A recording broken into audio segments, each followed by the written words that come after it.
The man in the wheelchair didn't make a sound when she walked past him. That was the thing nobody talked about afterward, not the restaurant manager who scrambled to apologize, not the couple at table 7, who pretended to study their menus, not even the woman who had done it. Nobody mentioned that Edmund Ashford had simply sat very still, his hands folded in his lap, and said nothing at all.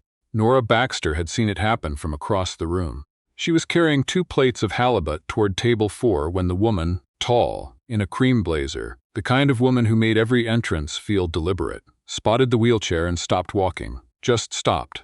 The way you stop when you realize you've turned down the wrong street. Edmund was already seated at the best table in Callaway's, the one by the window with the view of the harbor. His assistant had called ahead. Nora knew because she had taken the reservation herself 3 days prior, a Thursday afternoon when the restaurant was quiet and she was rolling cutlery into linen napkins and half listening to the radio. "Table for 2, the assistant had said very professionally. "For Mr. Ashford, window table if possible. And I should mention, he uses a wheelchair. I just want to make sure there's proper space at the table." Nora had written it down and thought nothing of it. That was her job, making space. But the woman in the cream blazer, whose name Nora would later learn was Diane, had not been warned apparently, or had been warned and chosen to forget. She stood at the entrance to the dining room, looked at Edmund, looked at the wheelchair, and then turned to the host's stand where young Tyler was standing with 2 menus pressed to his chest. "Is there somewhere I can speak to you privately?" Diane said quietly enough that she perhaps believed no one could hear. Tyler, who was 19 and had only been working at Callaway's for 6 weeks, looked stricken. He followed her the 3 steps back toward the entrance foyer. Nora set the halibut plates down at table 4, smiled at the couple there, and moved back toward the service station. She could still see Edmund from where she stood. He had not turned to watch Diane walk away. He was looking out the window at the harbor. His jaw was set in a way that suggested he had done this before. The waiting, the stillness, the practice of keeping your face neutral while the world decided what to do with you. She heard Diane say, I didn't know," and then something lower that Nora couldn't catch, and then, clearly, "I think I'd like to leave." Tyler came back to the dining room with the expression of someone who had been handed a problem that was far above his pay grade. He caught Nora's eye. She gave a small shake of her head. "Don't." He stopped. Nora picked up the water pitcher from the service station and walked to the window table. "Can I top that up?" she said, gesturing to Edmund's glass, which was already full. Edmund looked up at her. He had dark eyes and the kind of face that had probably been described as serious more often than it should have been, because what it actually was, she thought, was careful. The face of someone who had learned to measure things before he said them. "Sure," he said. She poured water that didn't need to be poured, and then she set the pitcher down and said, without making it a thing, "The halibut tonight is really good. And the mushroom bisque if you're looking for something to start. The chef made a batch this afternoon, and it's better than it usually is, which is already saying something." Edmund looked at her for a moment. It is," Nora said. "I don't recommend things I don't mean." Something shifted in his expression. Not a smile exactly, but close. She left him with the menu and the full glass of water and went back to her other tables. She did not look toward the entrance foyer. She did not need to. She already knew Diane was gone. Nora Baxter was 31 years old and had been working at Callaway's for 4 years, which was longer than she had planned on and shorter than it sometimes felt. She had moved to Halifax from a small town 3 hours north called Pictou Landing, where her parents still lived in the house she'd grown up in, next to a tidal river that flooded every spring and a gas station that had been closing down for as long as anyone could remember. She had come to Halifax for a culinary arts program that she had, in the end, not finished. Not because she wasn't good at it, she was, but because in her second year, her mother had had a health scare that turned out to be manageable but had not felt that way at the time. And Nora had come home for what was supposed to be 2 weeks instead for 8 months. And by the time she went back, the program had moved on without her, and she was 24 and tired in a way she hadn't expected. She found the job at Callaway's through a friend of a friend, and she was good at it in the particular way that some people are good at things they didn't choose. Thoroughly, quietly, without needing to be told twice. She had a small apartment on Agricola Street with a kitchen window that looked into a neighbor's garden and a cat named Biscuit, who was orange and ancient and deeply opinionated about meal times. She had a few close friends and a reading habit and a Sunday morning routine that involved the farmer's market and a very specific Portuguese custard tart from the bakery on Quinpool. She was not unhappy. But she was also If she were honest with herself in the late evenings when the apartment was quiet, and Biscuit was asleep on the heating vent, not quite in the place she had once imagined being. She thought about this sometimes, and then she stopped thinking about it, because she was practical by nature and ruminating had never gotten anybody anywhere useful. Edmund Ashford did not leave after Diane walked out. He ordered the mushroom bisque, the halibut, and a glass of Pinot Gris that Nora recommended with perhaps slightly too much confidence, given that she had only tried it herself once, at a staff tasting, and had found it almost aggressively good. He ate alone by the window, looking at the harbor. The restaurant filled up around him. Nora checked in at the right intervals. She had a feel for this, for when a table wanted attention and when it wanted to be left alone. Toward the end of his meal, she brought the dessert menu and he waved it away gently and said, "Just a coffee." "And what's your name?" "Nora Edmund," he said, which she already knew. But it seemed like something he needed to do, the introduction, the restoration of ordinary social procedure after an evening that had been anything but. "I noticed," he said, looking down at his coffee cup, "that nobody came to explain to me why my dinner companion left." Nora picked up his empty water glass. "No," she said, "because there's no explanation that would have made it better." He looked up at her. "No," he agreed. "There isn't." He left a tip that was, even by the standards of Calloway's generous clientele, remarkable, and a note on the receipt in small, neat handwriting. The bisque was exactly as advertised. He came back the following Thursday. Nora didn't make a thing of it.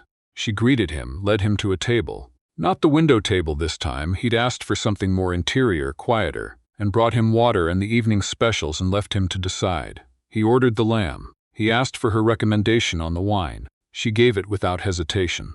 At the end of the evening he asked how long she'd worked at Calloway's, and she told him, and he said, "You're good at this," and she said, "Thank you," in a tone that acknowledged the compliment without dissolving into it, which seemed to be the right response because he nodded once, satisfied, and that was that. He came back the Thursday after that, and the one after. By the fifth visit, Nora had begun to understand that what Edmund Ashford valued most was not being treated as a curiosity or a tragedy or an inspiration. He valued being treated like a person who ordered dinner and had opinions about wine, and sometimes looked at the harbor and sometimes didn't, depending on his mood. She could do that. She had always been able to do that. What she hadn't expected was that somewhere in the middle of the 7th or 8th visit, she had started looking forward to Thursdays. She didn't tell anyone at work, because there was nothing to tell. He was a regular, she was his server.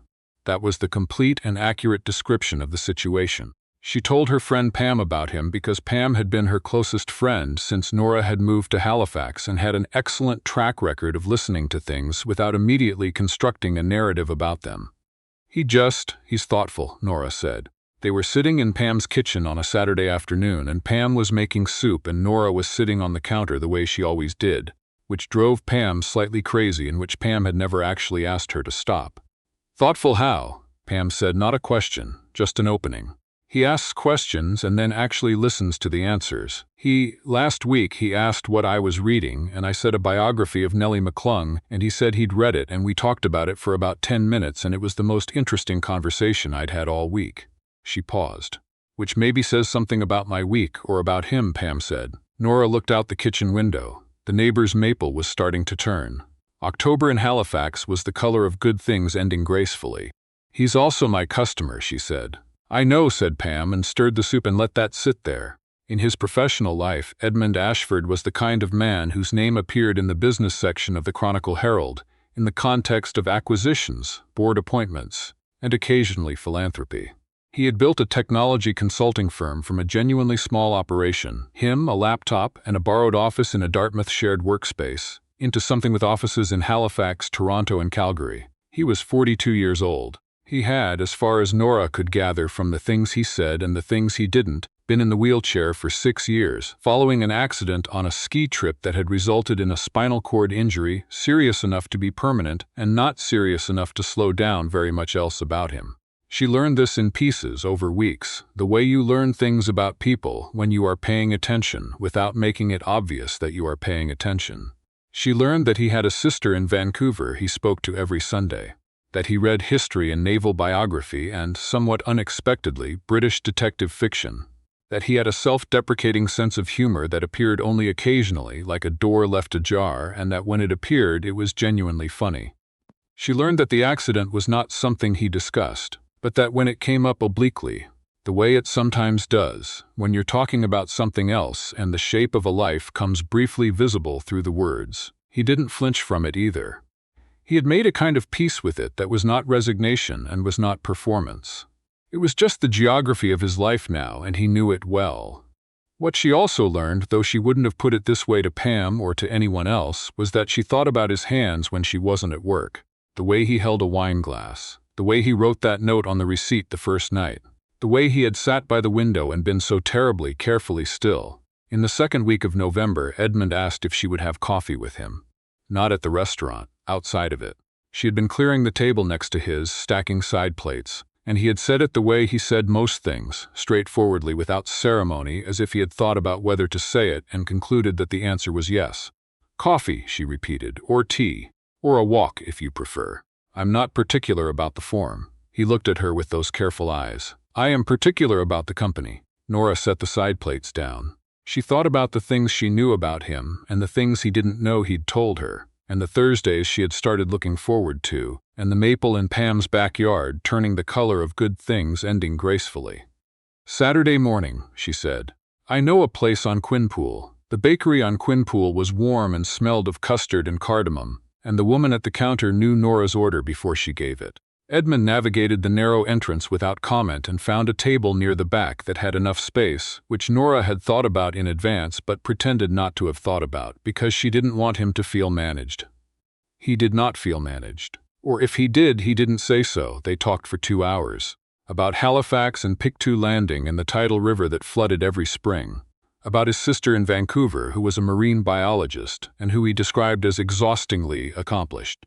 About Nellie McClung and about the culinary arts program Nora had not finished, and about Biscuit the ancient cat. Biscuit, he said. He was already named when I got him, she said. I didn't think it was my place to change it.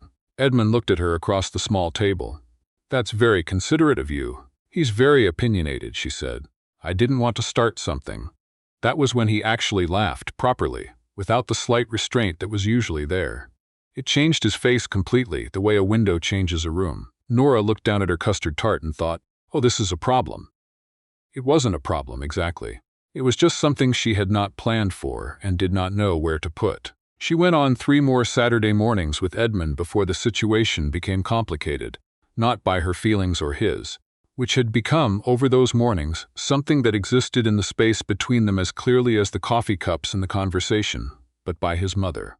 Margaret Ashford arrived from Vancouver in the first week of December. Nora knew about Margaret because Edmund had mentioned her briefly in the way you mention things that have a long, complicated history when you don't want to go into the long, complicated history. He had said his mother was very involved in his life, and he had paused after saying it in a way that suggested those 2 words were doing significant work. Margaret Ashford was 67 years old, immaculately turned out, and possessed of the particular kind of social grace that is, upon close inspection, a form of control. She arrived at Calloway's on a Wednesday, not Edmund's usual Thursday, because Edmund had mentioned it was where he had dinner on Thursdays, and Margaret had apparently decided to conduct an inspection. Nora hadn't known she was coming. She was in the middle of a busy service when she looked up and saw Edmund's wheelchair at the entrance, and beside it a tall, silver-haired woman who was assessing the dining room with the focused efficiency of someone performing due diligence. They were seated. Nora was not their server. Paul was. Nora kept her attention on her own tables and did not go anywhere near table 9. She would have managed it if it hadn't been for the coat room. She was in the coat room, which was a narrow alcove near the entrance, where they hung coats and also kept the backup napkin stock, retrieving a tablecloth. And she heard Margaret's voice very clearly because the alcove was adjacent to the hallway that led to the washrooms and the acoustics were unfortunately good. She works here, Edmund. I know where she works. I'm not saying that as a criticism of her. I'm saying it in the context of, you have spent a great deal of your life working to build something, and I want you to be careful. I am always careful. You are careful with your business, Margaret said. You are less careful with your heart. You were less careful with Diane. A pause. Nora stood very still behind the alcove entrance, the tablecloth in her hands. Diane, Edmund said, made a decision at the door of this restaurant that told me everything I needed to know. And what does this woman's decision to bring you coffee tell you? Another pause. Longer. More than Diane's did, Edmund said. Nora went back to her tables. She did not hear the rest of the conversation, She did not need to. Margaret was in Halifax for 10 days. Nora met her properly on day 6, when Edmund brought her for Thursday dinner and asked Nora if she would join them for a moment after service. It was the most precisely calibrated social situation Nora had been in since a job interview she'd had, years ago, for a position she hadn't wanted and hadn't gotten. Margaret was not unkind. She asked questions. Where was Nora from? What had she studied? What were her plans? The questions were polite, and the interest in the answers was real but secondary to something else, which was the business of taking measure. Nora answered everything honestly. She did not minimize Pictou Landing or the half-finished culinary program or the apartment on Agricola Street. She did not perform ambition. She didn't feel or hide the ambition she did. When Margaret asked where she saw herself in 5 years, Nora said, "I'm not sure exactly, but I know I'm not finished," and left it at that.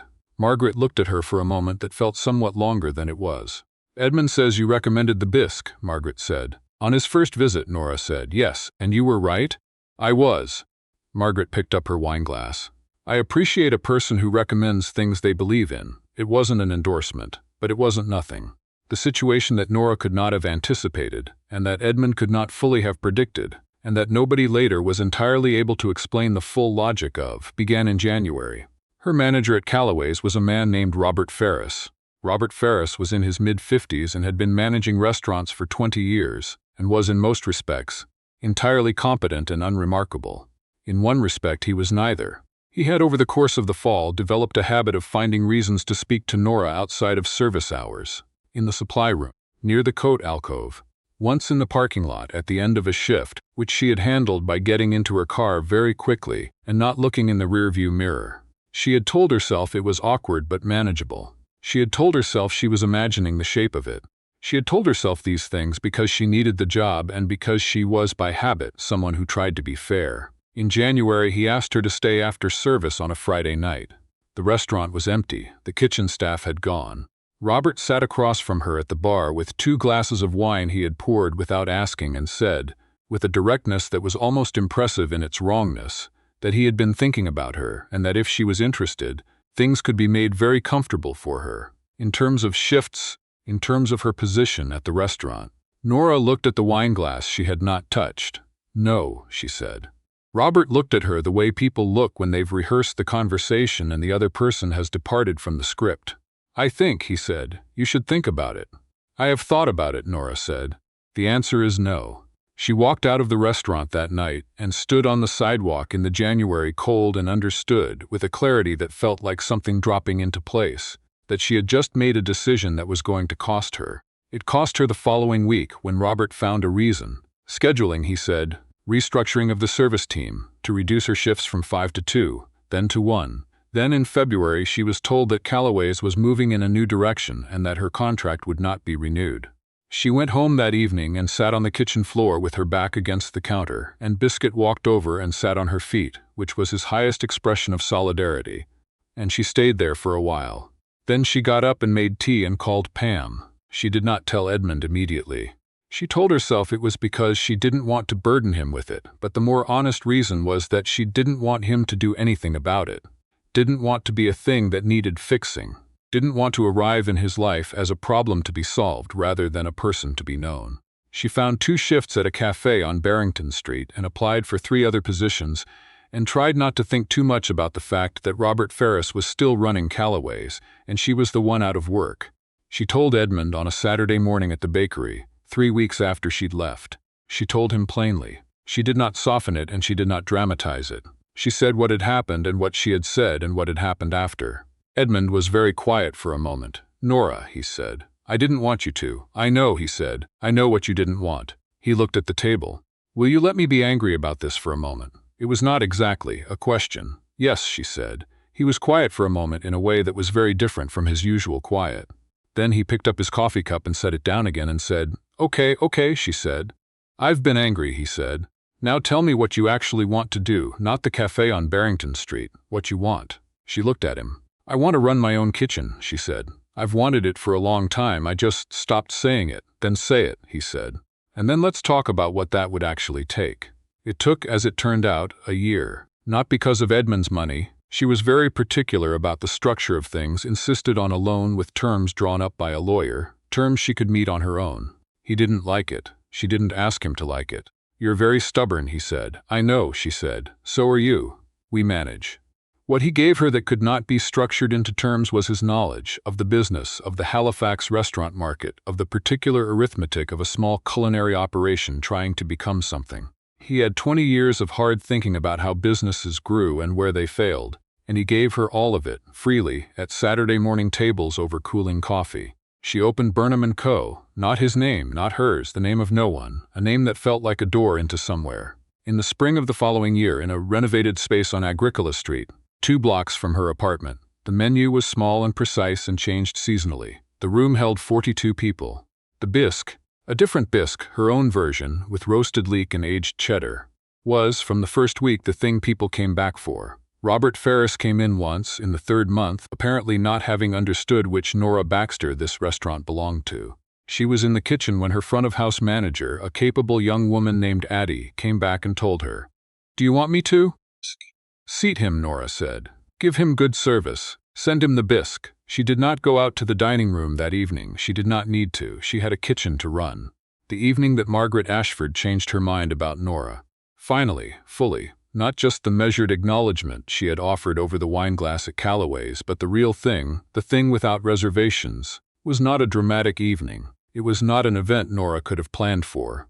It was a Tuesday in October, more than a year after Edmund had first asked about the coffee on Quinpool.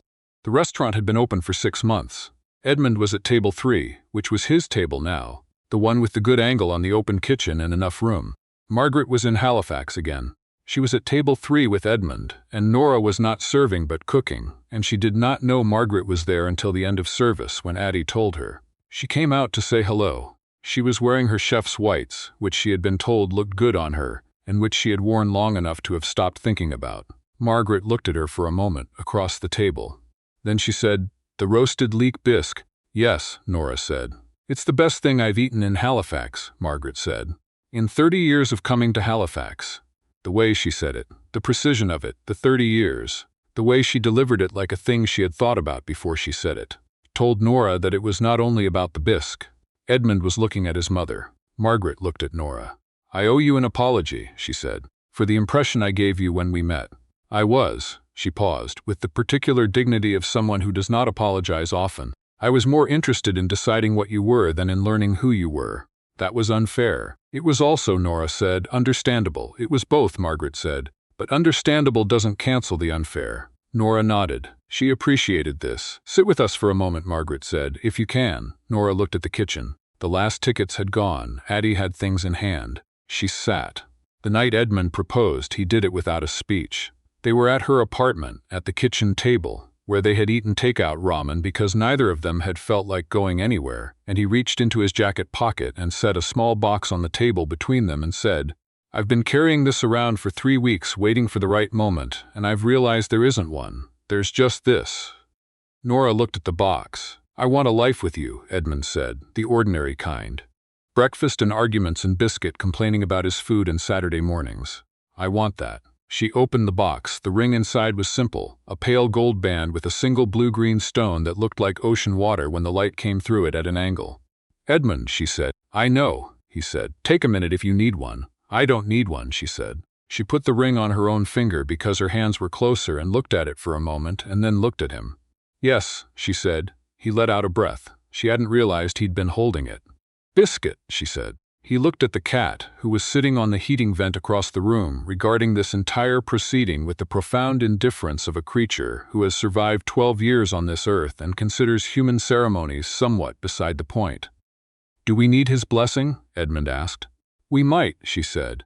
Biscuit stood up, stretched his ancient orange body in one long contemptuous arc, and walked out of the room. "He'll come around," Nora said. "I'm not worried," Edmund said, and he took her hand. They were married in May, outdoors, on a Saturday morning. Because Nora had said she wanted to be married on a Saturday morning when the light was good, and Edmund had said that was a completely reasonable request. Margaret flew in from Vancouver and stood in the second row, and this was the thing people mentioned afterward, the ones who'd been watching, cried before the ceremony even started, properly. She didn't dab. She just stood there in her very good coat and her very straight posture and let it happen. Which was, Pam whispered to Nora afterward, the best thing she had ever witnessed. Edmund's sister Wren had flown in from Vancouver as well and was standing next to their mother, and had her arm around her, and was herself apparently perfectly composed except that she had forgotten to take off her sunglasses inside and nobody told her. Addie caught the bouquet, which seemed right. The dinner afterward was small and good, and the speeches were short because Nora had specifically asked for short speeches, and Edmund had, unusually, applied the specific competency of someone who has spent 20 years running board meetings. At the end of the evening, Margaret found Nora in the coat room, not the one at Calloway's, a rented space at the back of the venue, and stood in the doorway for a moment.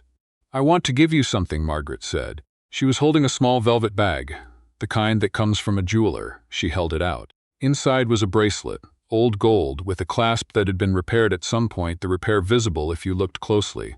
"This was Edmund's grandmother," Margaret said. "Phyllis. She built her own business. A tailoring shop in Victoria in 1962, when that was a great deal harder to do than it is now. She wore this every day she ran that shop."